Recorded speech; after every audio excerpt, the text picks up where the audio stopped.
우리 한번 따라하겠습니다. 성도님은 예수님의 증인입니다. 나는 그리스도의 제자입니다.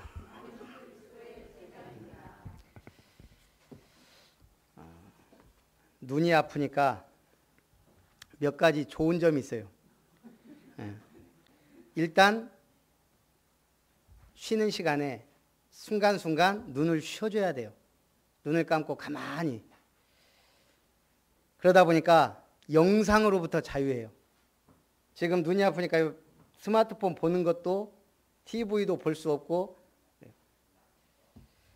그 다음에 눈을 감고 있으니까 기도가 잘 돼요. 그 다음에 제가 평광렌즈를 썼는데 오히려 더 잘 보여요. 여러분들은 잘 못 보지만. 우리 오늘 예배를 드리는데 하나님의 말씀에 집중하시기 바랍니다. 아브라함을 보면 말씀 받는 세 종류의 사람과 그 말씀에 따른 증거 있는 한 사람이 나옵니다.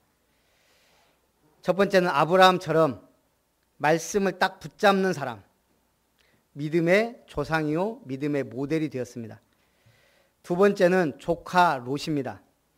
말씀은 받았는데 결단하지 못합니다. 흐지부지합니다. 우유부단합니다. 결국 소돔으로 가서 소돔이 멸망할 때 아내를 잃게 됩니다. 그 다음에는 롯의 사위들입니다. 하나님의 말씀을 농담으로 여겼더라. 많은 사람들이 하나님의 말씀을 믿지 않고 농담으로 듣습니다. 소돔이 멸망할 때 같이 멸망했습니다. 그런데 갈 바를 알지 못하고 말씀 붙잡고 나아갔던 아브라함, 그 아들 이삭은 아무것도 안 했는데 그냥 복을 받았습니다. 성경에 보면요, 아무것도 안 하고 복 받은 사람이 이삭 한 사람이에요. 제가 볼 때 그냥 아버지의 믿음으로 말미암아 복이 임했어요. 딱 하나, 모리아산에서 칼을 들어 치려 할 때 왜 이러세요 안 하고 가만히 있었던 거, 그거 하나가 이삭이 잘한 거예요. 그런데 모든 복을 다 받았습니다. 오늘 여러분이 언약 붙잡고 있으면 여러분의 자녀가, 가정과 가문이 복을 받을 줄 믿습니다. 오늘 6장 1절 2절에 사람이 만일 범죄한 일이 드러나거든 신령한 너희는 온유한 심령으로 그러한 자를 바로잡고 너 자신을 살펴보아 너도 시험을 받을까 두려워하라. 너희가 짐을 서로 지라. 그리하여 그리스도의 법을 성취하라. 우리는 연약합니다. 시험이 옵니다. 병도 옵니다. 생사화복은 하나님 손에 있습니다. 절대 주권을 믿고 나아가야 됩니다. 누구든지 범죄할 수 있고 넘어질 수 있습니다. 너 자신을 살펴보아 너도 시험을 받을까 두려워하라. 우리는 뭔가 분위기 있는 사람이 부럽죠. 왜요? 나는 분자가 없어서 내 얼굴에는 위기만 가득한데. 분위기 있는 사람에서 분자가 빠지면 위기만 있는 사람이 돼요. 분위기 잡을 필요 없습니다. 언약 붙잡으면 됩니다. 오늘 기독교계에 세 가지 보배가 있습니다. 십계명, 주기도문, 사도신경. 다 뭐죠? 십계명, 무엇을 믿고 어떻게 살 것인가, 윤리이자 명령입니다. 주기도문은 무엇을 믿고 어떻게 살 것인가, 우리가 해야 될 올바른 신앙과 기도입니다. 신앙고백은, 사도신경은 무엇을 믿고 어떻게 살 것인가에 대한 올바른 신앙 고백입니다. 그렇다면 구약의 십계명은 사실 우리가 지킬 수 없는 거거든요. 그리스도께서 구원받은 자가 은혜로 되어지는 게 십계명입니다. 그렇다면 구약의 사도신경은 없는가? 성경학자들이 찾아봐서 두 군데를 찾아냈습니다. 아까 렘넌트 예배 때 말했던 여호수아 24장 1절에서 15절. 여호수아의 고별 설교입니다. 나와 내 집은 여호와만 섬기겠다. 너희는 선택해라. 강 저쪽에, 유브라데 강 저쪽에 애굽의 신이나 너희들이 섬겼던 신, 아브라함이 그 옛날에 살았던 갈대아의 신, 그것을 섬기든지 아니면 강 이쪽으로 와서 여기서 여호와만 섬기든지. 신앙은 은혜입니다. 하나님의. 그러나 신앙 생활은 우리의 선택입니다. 여러분이 이 자리에 와 있는 것은 하나님의 은혜이지만 나의 선택인 줄 믿습니다. 그리고 두 번째는 신명기 26장 5절부터 9절입니다. 먼저 조상들의 내력을 언급한 이후에 애굽에서 종살이하여 서름을 겪었던 이야기를 쓰고 있습니다. 그리고 그 고통 중에서 네 가지 신앙 고백의 기둥이 소개됩니다. 첫째가 26장 7절. 우리가 여호와께 부르짖었더니. 우리의 신앙 고백 첫째는 뭐예요? 여호와의 이름을 부르는 거예요. 우리 보겸이가 이제 한 번씩 확실하게 부릅니다. 어메, 마. 그러면 집사람이 기분 좋아갖고 탁 돌아봐요. 저한테도 한 번씩 아빠, 아빠. 너무 기분 좋아. 0.5초도 안 돼서 돌아봐요. 뭐예요? 부르니까 너무 감사한 거 있죠. 하나님은 부르는 자에게 응답하십니다. 그래서 둘째는 백성들의 부르짖음을 하나님이 들으셨습니다. 들으시는 하나님입니다. 우리의 모든 말 하나님은 아십니다. 우리의 모든 기도를 하나님은 들으십니다. 절대 잊지도 않고 없애지도 않습니다. 셋째는 여호와께서 이스라엘 백성들을 애굽에서 인도하여 내셨습니다. 바로 구원과 인도하시는 하나님입니다. 지금도 하나님 우리를 확실하게 인도하시는 줄 믿습니다. 넷째는 젖과 꿀이 흐르는 땅을 주셨나이다. 약속의 땅을 주신 하나님입니다. 뭘 달라고 하는 건 틀린 기도입니다. 이미 주셨습니다. 그걸 오늘 확실하게 찾으시기 바랍니다. 첫 번째, 사람이 무엇으로 심든지 그대로 거두리라. 6절부터 10절까지의 말씀입니다. 그러면서 뭐라고 합니까? 가르침을 받은 자는 말씀을 가르친 자와 모든 좋은 것을 함께 하라. 조금 육신적으로 욕심을 낸다면 목사님들이 이 구절 하면서 뭐라고 해요? 좋은 거 먼저 목사님하고, 좋은데 목사님하고 같이 가라, 이럴 수 있습니다.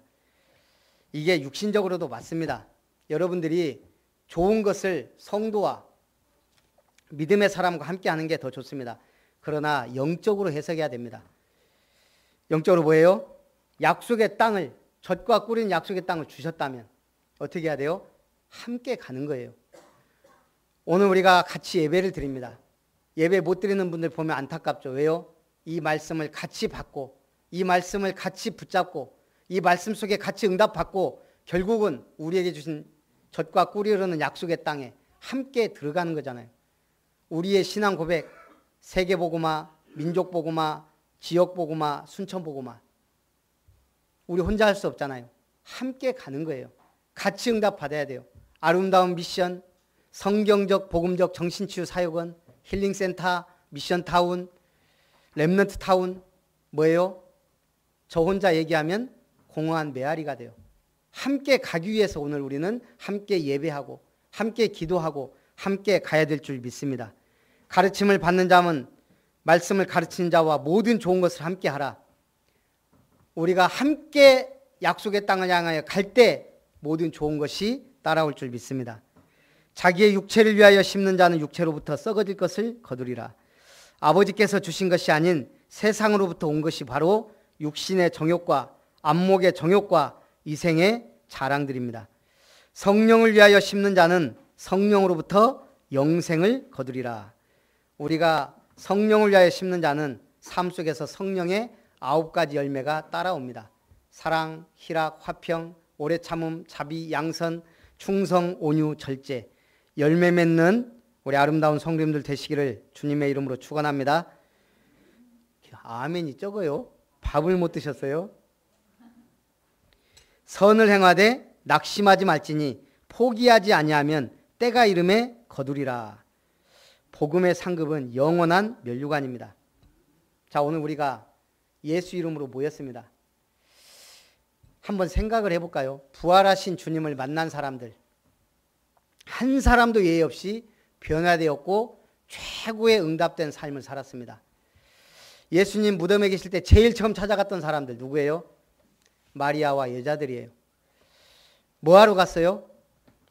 우리말로 곡하러 갔어요. 예수님이 십자가에 죽으셨구나. 무덤에 설마 부활한다는 건 생각도 못하고 곡하러 갔다니 슬픔과 위로하는 마음을 갖고 간 거예요. 그런데 무덤 문이 열려있고 예수님을 만났습니다. 갈 때는 슬픔으로 걸어갔지만 올 때는 뛰어갔어요. 어디로? 제자들이 있는 곳으로. 그분들의 인생이 어떻게 됐을까요? 가만히 앉아서 노세노세 젊어서 그랬을까요? 엠마오로 가던 두 제자, 우리가 믿던 예수님이 죽으셨구나. 이제 우리가 할 일이 없구나. 소망 없이 고향으로 돌아가다가 엠마오 도상에서 주님을 만났습니다. 어떻게 됐죠? 우리가 말씀을 들을 때 마음이 뜨겁지 아니하더냐. 다시 예루살렘으로 돌아가서 사명을 다했습니다. 의심 많던 도마, 나는 내가 손가락을 만져보고 그 옆구리 창자국을 만져보기 전에는 믿을 수 없다. 그 도마가 부활하신 예수님을 만나고 어떻게 변했어요? 나의 주, 나의 하나님. 평생 사도의 사명을 다했습니다. 제일 극적으로 부활하신 예수님을 만난 마지막 사람이 사도 바울입니다. 예수 믿는 사람들 잡아 죽이러 가다가 다메섹 도상에서 하늘에서 빛이 비치고 자기 눈이 봅니다. 엎드려서 뭐라고 합니까? 주여 누이십니까? 나는 네가 핍박하는 예수다. 거기에서 바울의 인생은 이미 변화된 겁니다. 단 한 사람도 예외 없이 세상으로 간 사람이 없습니다. 다 복음 깨닫고 자기 사명 다 했습니다. 거의 다 순교자가 되었고 한 사람도 예외 없이 더 나빠진 사람이 없습니다. 오직 하나님의 나라를 위하여. 오늘 부활하신 주님과 함께 예수는 그리스도다 담난 여러분은 오늘 새로운 응답의 시작, 새로운 인생의 출발 되시기를 축원합니다. 두 번째, 무엇을 자랑할 것이냐? 11절부터 18절입니다. 육체의 모양을 내려하는 자들이 교회에서 말합니다. 할례 받아라. 우리는 평생 모세가 행했던 할례 받아야 된다. 이미 십자가에서 그 피 언약이 해결됐는데 자꾸 육체의 모양을 내려 합니다. 육체의 자랑은 무익한 겁니다. 우리 주 예수 그리스도의 십자가 외에 결코 자랑할 것이 없다. 여러분 이미 십자가에서 끝났습니다. 갈보리산 십자가의 은혜. 이어령 교수 아시죠? 초대 문화부 장관입니다. 명예 달려면서 글을 썼더니 명예가 생기더라. 돈 벌려고 애쓰니까 되더라. 병 때문에 병원에 다니니까 나아지더라. 그런데 어느 날 너무도 외로워서 극장에 가서 영화를 봐도 내가 좋아하는 글을 봐도 마음은 채워지지 않고 이 세상에 나 혼자구나라고 느껴졌다. 이어령 저 우물을 파는 사람 중에 나온 구절입니다. 우리 시대의 대표적 지성인 초대 문화부 장관을 지낸 이어령 교수가 하나님을 찾게 된 이유를 고백하는 구절입니다. 무신론자였던 교수가 하나님을 찾게 된 것 크게 두 가지입니다. 하나는 불가항력적인 딸의 병 때문, 또 하나는 자신의 내면에서 일어나는 견딜 수 없는 고독 때문에. 이룬 것도 많았고 부러움의 대상이었던 그가 이 세상에서 나 혼자라구나 느낄 때 많았던 겁니다. 그것이 결국은 하나님을 찾게 되는 계기가 되었습니다. 이 세상에서 제일 불쌍한 사람이 누굴까요? 하나님 없어도 살 수 있다. 어리석은 자는 하나님이 없다 이르도다. 하나님 없어도 당당히 사는 사람. 요즘 선거철 되니까 전부 다 자기 목소리를 내잖아요. 나를 밀어주십시오. 어떤 TV 대담에 그러더라고요. 어떤 분이 막 이렇게 하니까 그 사회자가 질문하더라고요. 아니 저번에 선거구에서 뼈를 묻겠다고 하더니 왜 이번엔 여기에서 그걸 보고 순살 정치. 뼈는 걷다 놓고 살은 여기 와서. 여러분 뼈를 어디다 묻겠습니까? 예? 결국은 정치는 꾼들이 합니다. 그러나 복음만은 아무나 할 수 있는 게 아니에요. 누가 합니까? 증인이 하는 겁니다. 보고 듣고 체험한 증인, 부활하신 예수님을 만난 증인, 하나님의 말씀을 따라가는 증인, 성령이 함께하는 사람의 증인. 더 불쌍한 사람은 하나님이 그런 사람에게 빈자리를 주시면서 하나님을 찾게 하고 느끼게 하건만 그걸 거부하는 사람입니다.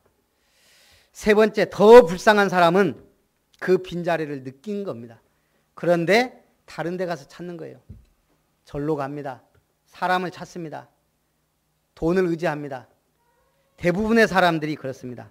로마서 8장 20절 21절 피조물이 허무한 데 굴복한 것은 자기 뜻이 아니요 오직 굴복해 하시는 이로 말미암음이라. 그 바라는 것은 피조물도 썩어짐의 종 노릇한 데서 해방되어 하나님의 자녀들의 영광의 자유에 이르는 것이니라. 여러분, 사람은 힘 있는 자에게 굴복하게 되어 있습니다. 왜 마귀에게 굴복해요? 마귀에게 힘없이 자기 영혼을 빼앗겼으니까. 그런 사람에게 영적 문제가, 정신 문제가 옵니다. 왜 악하게 살죠? 죄에게 굴복했으니까. 결국은 죄에 굴복한 사람, 악한 습관대로 사는 거예요. 오늘 우리는 누구한테 굴복당했어요? 예수 그리스도의 손에 붙잡힌 바 된 줄 믿습니다. 그렇다면 이제 우리는 예수 믿는 사람 돼야 돼요. 하나님의 말씀에 복종해야 돼요. 말씀 따라가는 증인 되시기를 바랍니다. 바울에 보면은 예수의 흔적을 지니고 있다 그랬습니다. 바울은 사실 40에 하나 감한 매를 3번 맞았습니다. 그리고 생명의 위협을 느꼈고 엄청난 흔적들이 있습니다. 바울의 몸에는. 우리 몸에는 예수 믿다가 어떤 흔적이 있어요?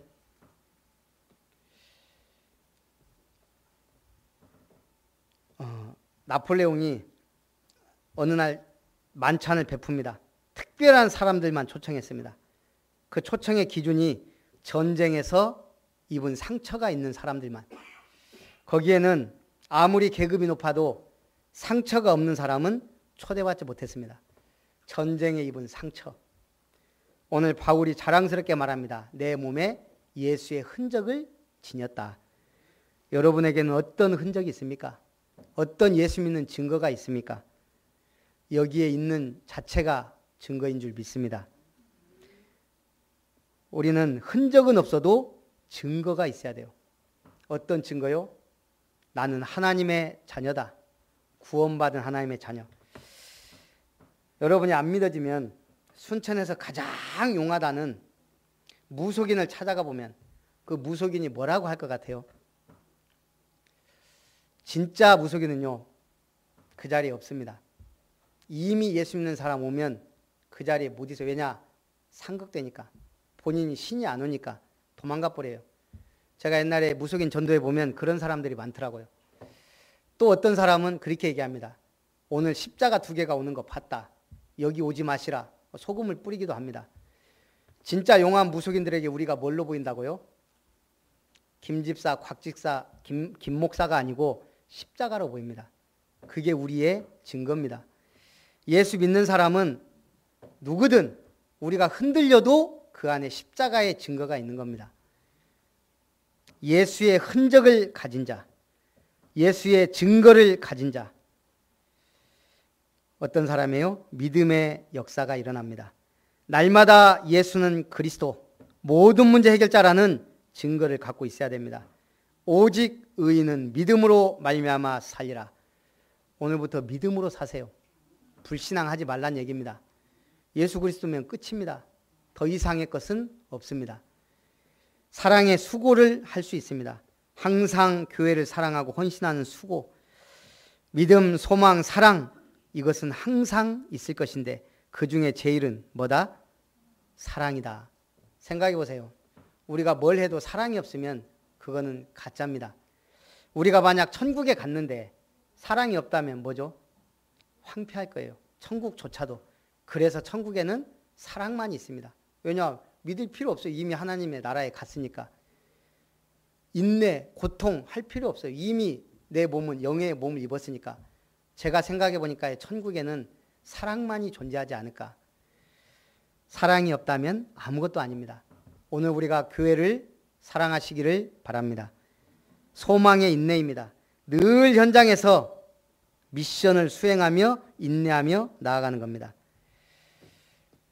오늘 이스라엘 사람들에게 전도자, 처음엔 전도자였다가 나중에 안 됐죠. 솔로몬이 마지막에 뭐라고 합니까? 전도서에서 너희 창조자를 기억하라. 언제요? 푸릇푸릇한 이팔 청춘일 때. 너는 청년의 때에 창조주 하나님을 기억해라. 어떤 사람들이 신앙생활 잘하던가요? 나이 70, 80 먹어서 믿는 분들이 신앙생활 잘하던가요? 힘듭니다. 어려서부터 아멘 하면서 말씀을 받고 신앙생활 한 사람들이 나중에 보면 잘해요. 제가 오늘 사회를 부탁을 했습니다. 우리 권사님한테. 근데 조금 믿음이 있었던 게 우리 권사님이 전도사님 출신이에요. 그래서 믿음을 갖고 다르잖아요. 제가 오늘 사회를 보면서 우리 중직자들이 매주 돌아가면서 사회를 보면 참 좋겠다 이런 생각을 했습니다. 한번 상의해 보세요. 하반기부터나 내년부터.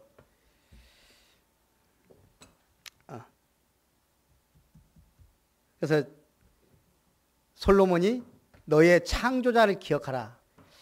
구약 성경은 히브리어로 되어 있습니다. 근데 거기에는 모음이 없어요. 자음만 있습니다. 모음은 나중에 만든 거예요. 그래서 창조자란 말하고 똑같은 자음이 무덤입니다.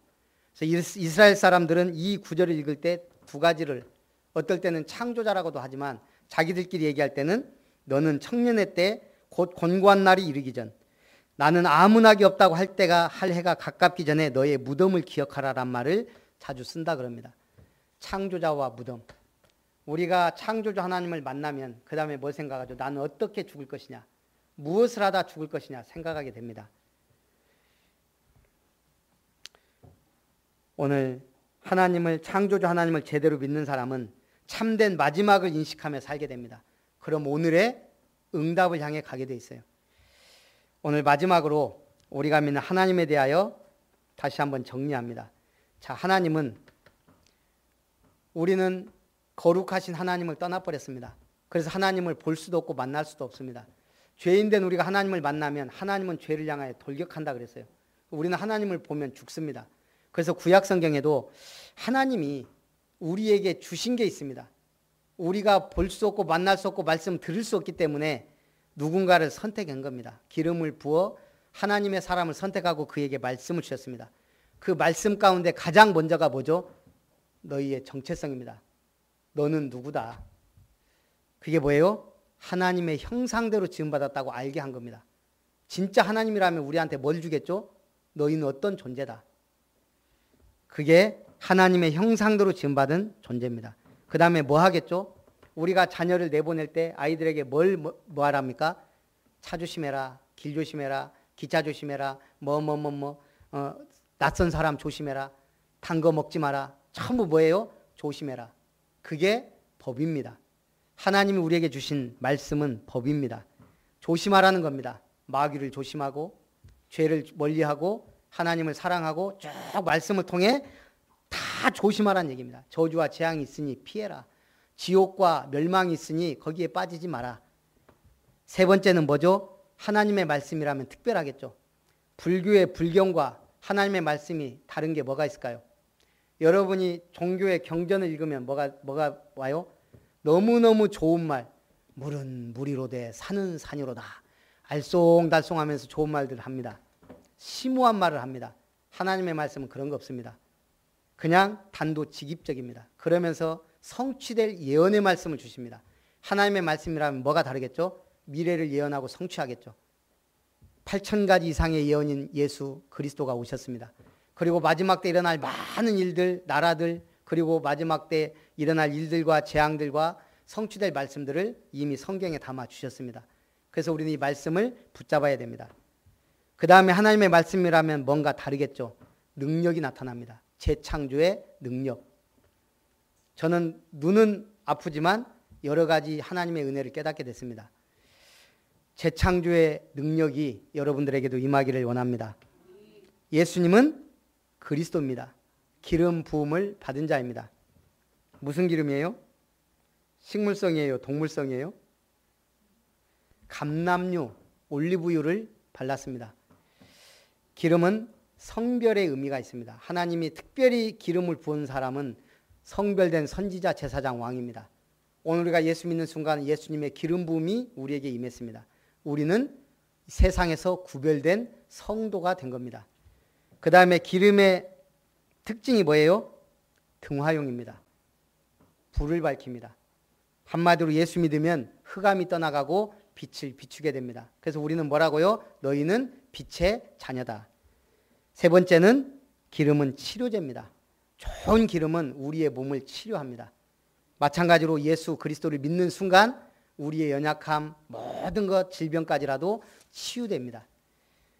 그 다음에 기름은 멋을 냅니다. 여러분들이 옛날에는 화장품이 없을 때는 기름을 발랐어요. 머리도 기름을 발랐습니다. 멋을 냅니다. 예수 믿는 사람은 멋내려고 하는 게 아니고 멋이 납니다. 그 사람이 매력적인 사람입니다. 오늘부터 예수님의 기름 부음이 여러분에게 충만하게 임하기를 주님의 이름으로 축원합니다. 그다음에 성령은 어떤 성령이에요? 바람 같은 성령, 불 같은 성령입니다. 이 축복의 은혜가 한 주간도 임하기를 주님의 이름으로 축원합니다. 살아계신 하나님, 오늘 예수의 흔적을 지닌 자, 예수님의 증거를 가진 자로 이 땅에서 승리하게 하옵소서. 주 예수님의 이름으로 기도합니다. 아멘. 받으신 말씀과 은혜를 생각하면서 찬송 365장입니다.